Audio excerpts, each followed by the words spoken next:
Assalamualaikum Sobat Football United ya.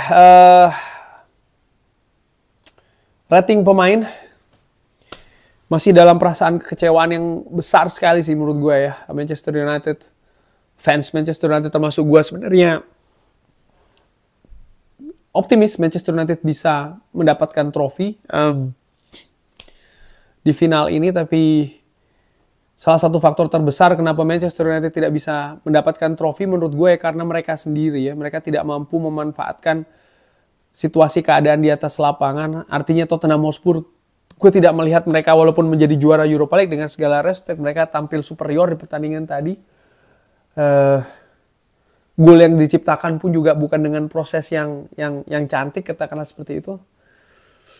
Tapi ya apapun, ini yang dibutuhkan untuk memenangkan trofi. Mencetak gol ya, dengan apapun proses dan caranya, dan meraih kemenangan. Oke. Rating pemain dimulai dari Andre Onana. Gue beri Andre Onana nilai 5. Di babak kedua praktis Andre Onana tidak banyak mendapatkan bola karena Manchester United sangat dominan dari sisi possession. Tapi di babak pertama menurut gue dia banyak membuat keputusan yang tidak pas ya, ragu-ragu. Proses gol sendiri mungkin ada beberapa yang menyalahkan Andre Onana. Gue lebih melihat itu proses lebih ke tidak beruntungan ya, karena ada crossing di sana. Sudah bisa diantisipasi oleh Luke Shaw, tapi bola mengalir liar di sana. Justru bola yang membentur Luke Shaw jatuh atau arahnya ke arah Andre Onana, dan secara kebetulan juga di situ ada Brennan Johnson ya, yang akhirnya tinggal mendorong bola masuk ke gawang Andre Onana. Bukan proses yang bagus menurut gue, tapi gol adalah sebuah gol. Gue menilai Andre Onana juga di pertandingan tadi, long ball akurasinya dari 10 hanya 1 yang berhasil, 61% passing akurasinya. Tidak begitu banyak ujian sebenarnya bagi Andre Onana di pertandingan tadi, tapi dia pun juga itu tadi seperti gue katakan, yang tidak mengambil keputusan-keputusan yang solid. Ada sekitar 3 keputusan yang meragukan menurut gue beri dia nilai 5. Luke Shaw di pertandingan tadi tampil 90 menit. Luke Shaw 89% passing akurasi, ada peluang ya, sundulan dari Luke Shaw yang masih di save oleh Vicario. 9 long ball, 6 berhasil, 1 shot on target, tadi ada 1 big chance yang tidak berhasil.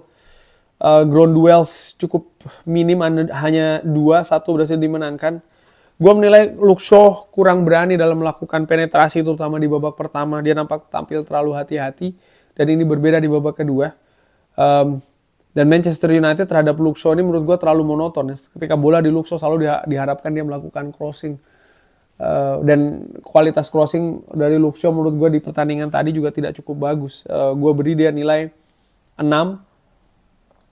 Harry Maguire, gue beri dia nilai 7 ya. Tampil Spartan, tampil ngeyel, tampil di lini belakang, tampil di lini depan. 89% passing akurasi.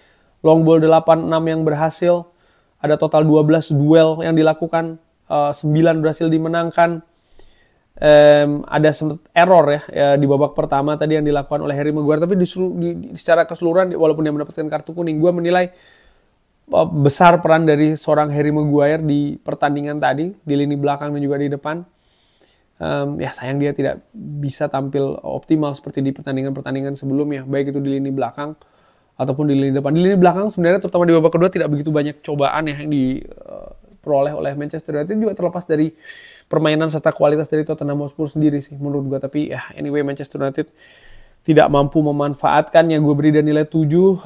Leny Yoro menurut gue tampil excellent di pertandingan tadi. 90 menit ada 4 clearance yang dilakukan, ada 8 duels, 6 berhasil dimenangkan, 96% passing akurasinya, crossing akurasinya 100%.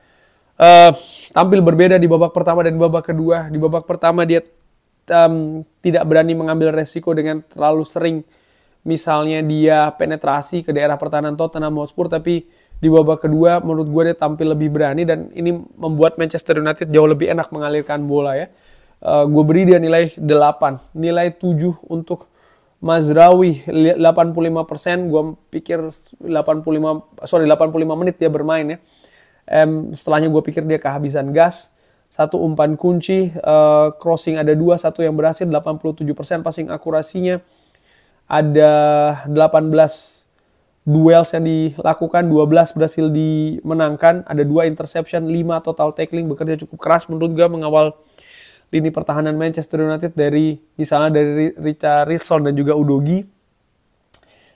Tapi tidak terutama dari sisi penyerangan sih menurut gue dia tidak mampu membuat Manchester United tampil dengan kreativitas yang bagus, terutama ketika menyerang. Tapi secara defensif dia bagus, gue beri dia nilai 7.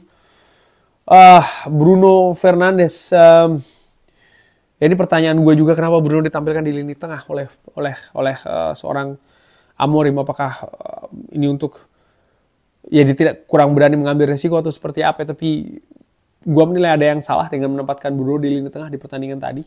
68% passing akurasi, 2 umpan kunci, hanya 2 umpan kunci dari Bruno Fernandes. Ini bukan angka yang tinggi yang biasanya dilakukan oleh Bruno. Terlalu banyak long balls, 10-6 yang berhasil, crossing 9-2 yang berhasil.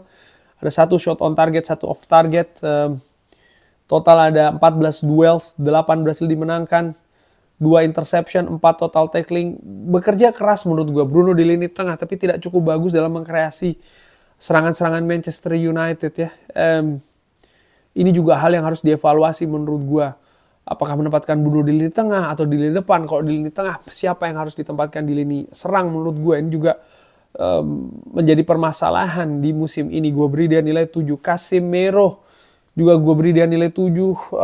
Tampil bagus dalam menghadang bola-bola di lini tengah. Sempat kesulitan dalam menghadang laju counter attack ya di babak kedua. Utamanya ada 2 umpan kunci yang dilakukan, 10 duels, 5 berhasil dimenangkan.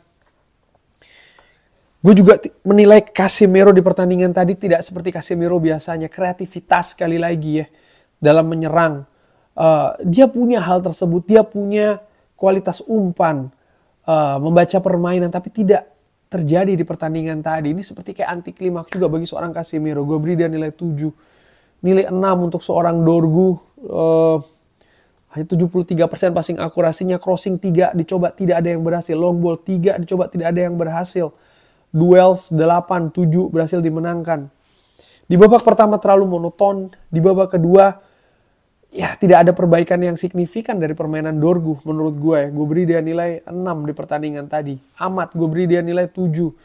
Di babak pertama serangan terlalu menumpuk pada Amat, terlalu mudah diantisipasi menurut gue ya gerakan-gerakannya. Sempat ada beberapa peluang yang diciptakan oleh Amat di babak pertama, ada shooting yang masih nyamping, lalu juga penetrasi menurut gue cukup berani, tapi nampak sudah diantisipasi oleh pemain Tottenham Hotspur sehingga tidak berhasil menemui target ya, crossing ataupun penetrasi yang dilakukan oleh seorang Amat. Ada 2 umpan kunci, ada 16 duels yang dilakukan, 6 berhasil dimenangkan.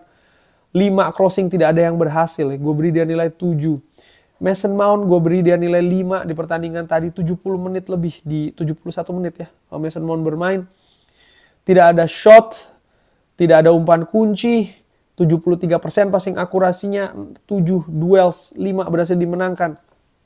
Gue menilai Ruben Amorim telat mengganti Mason Mount di pertandingan tadi. Bahkan melakukan kesalahan ya menurut gue dengan menurunkan Mason Mount dari menit awal. Gue nggak tahu apa yang disiapkan oleh Ruben Amorim, tapi apapun itu yang disiapkan tidak berjalan, terutama di babak pertama. Gue beri dia nilai 5. Rasmus Højlund sempat memiliki peluang ya, sayang masih dihalau oleh Mickey van de Ven. 1 umpan kunci, 83% passing akurasi, 9 duels yang dilakukan, 4 berhasil dimenangkan. Bergerak dengan cair menurut gue di pertandingan tadi, tapi distribusi bola tidak cukup bagus kepada Rasmus Højlund. Gue beri dia nilai 6 di pertandingan tadi. Joshua Zirkzee gue beri dia nilai 6 di pertandingan tadi. Passing akurasi 100%. Tidak cukup banyak distribusi bola ya kepada Joshua Zirkzee. Gue pikir ketika Joshua Zirkzee ditampilkan akan lebih banyak deras crossing dilakukan untuk Joshua Zirkzee, tapi itu tidak terjadi. Gue beri dia nilai 6. Garnacho juga gue beri 6. Ada perubahan ketika tampil menggantikan Mason Mount. Pergerakan penetrasinya, tapi atmosfer di pertandingan nampaknya lebih banyak rasa frustrasi dan juga ketegangan ya, karena Manchester United sudah tertinggal. Sehingga dia pun juga tidak tampil lepas. Gue beri dia nilai 6, tapi ada perubahan yang dilakukan oleh Garnacho. Diogo Dalot dan juga Kobbie Mainoo tidak gue beri rating karena tampil di bawah 10 menit. Menurut gue ada banyak anti klimaks mungkin ya dari individu-individu yang tampil di atas lapangan tadi. Mungkin nervous atau mungkin beban tekanan terlalu besar. apapun itu mereka tidak keluar kapasitas penampilan terbaiknya secara individu, dan ini juga mempengaruhi secara kolektif. Menurut gue ini salah satu faktor terbesar kenapa Manchester United akhirnya kalah di final tadi. Kurang lebih seperti itu. Bagaimana menurut Sobat Football United? Seperti biasa silakan drop di kolom komen. Terima kasih sudah menyaksikan. Jangan lupa like, share, dan juga subscribe. Wassalamualaikum warahmatullahi wabarakatuh. Thank you.